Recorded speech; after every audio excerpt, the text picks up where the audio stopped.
Today, we are looking at what is popularly referred to as the Clifford Constitution. It is the story of Nigeria's very first democratic experiment. It began in Lagos in 1922, a process designed not really for the political empowerment of Nigerians, but for managing the questions of a few new generations of Nigerian elites. And it began with a constitution the British believed would change very little. Instead, it changed everything. In the early 20th century, Nigeria was still more an administrative idea than a nation. The 1940 Amalgamation, engineered by Lord Frederick Lugard, had stitched together two very different territories, the Muslim Emirate of the North and the diverse coastal and commercially active South. The union was not born of shared identity or consultation. It was an imperial convenience meant to balance budgets and simplify control. From Government House in Lagos, the governor ruled. Laws were made by decrees. Taxes were collected without debate. Traditional rulers answered to British residents. For Nigerians, even the educated ones, politics did not exist. There were no ballots, no campaign, no representation. The Legislative Council, which supposedly made laws for the colony, was dominated by colonial officials and European commercial interests. Africans, when included, were nominated, chosen by the governor, not by the people. And yet, outside that chamber, a new class was emerging.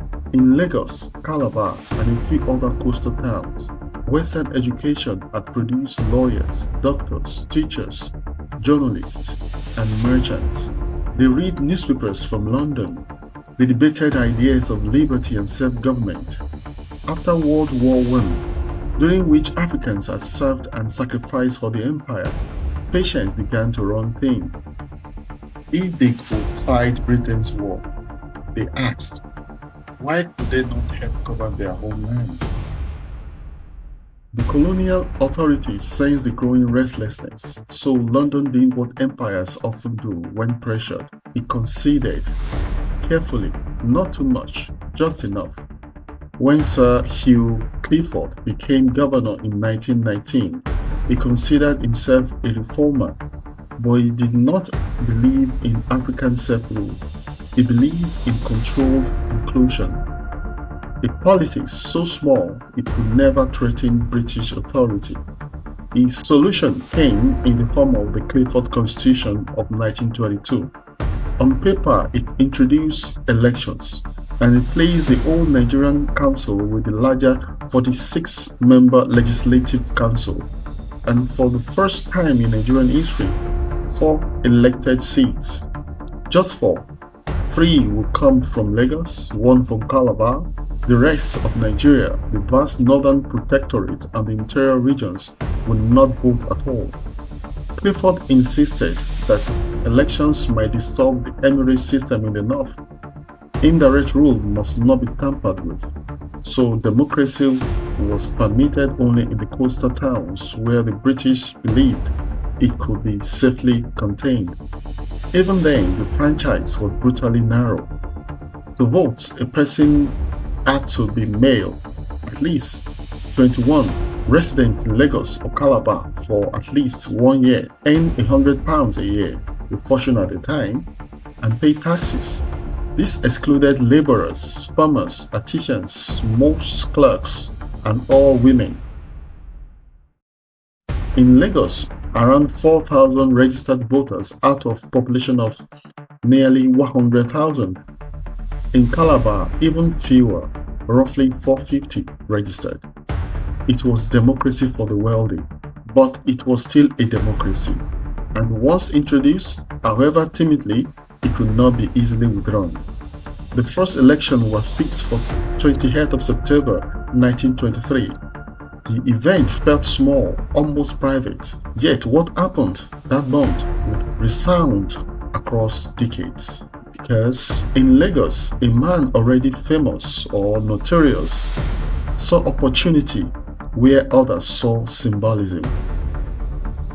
His name was Herbert Samuel Macaulay. Macaulay was unlike the culture's African elites the British preferred.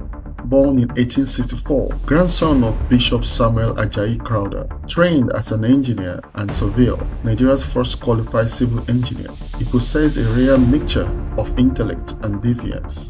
He wrote sharp newspaper articles attacking government policies. He defended indigenous land rights. He embarrassed colonial officials publicly. A decade earlier, in 1913, the government had prosecuted and imprisoned him on charges many believed were politically motivated. They hoped to silence him. Instead, prison turned him into a hero.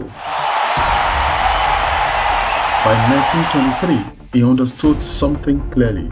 If the British were opening even the tiniest political door, Nigerians would force it wider. So in June of 1923, specifically on June 24, he founded the Nigerian First Political Party, the Nigerian National Democratic Party, NNDP. For the first time, politics in Nigeria became organized, structured, intentional, a party. His demands were modest but bold for that era. More African representation in governance, but far more specifically, securing municipal self-government and full municipal status for Lagos, and identifying with broader demands and interests of the people while promoting democracy. These were not calls for immediate independence, but they challenged the core of colonial control. In the September 1923 elections, the NNDP triumphed decisively. It won all 3 elected Lagos seats in the Legislative Council.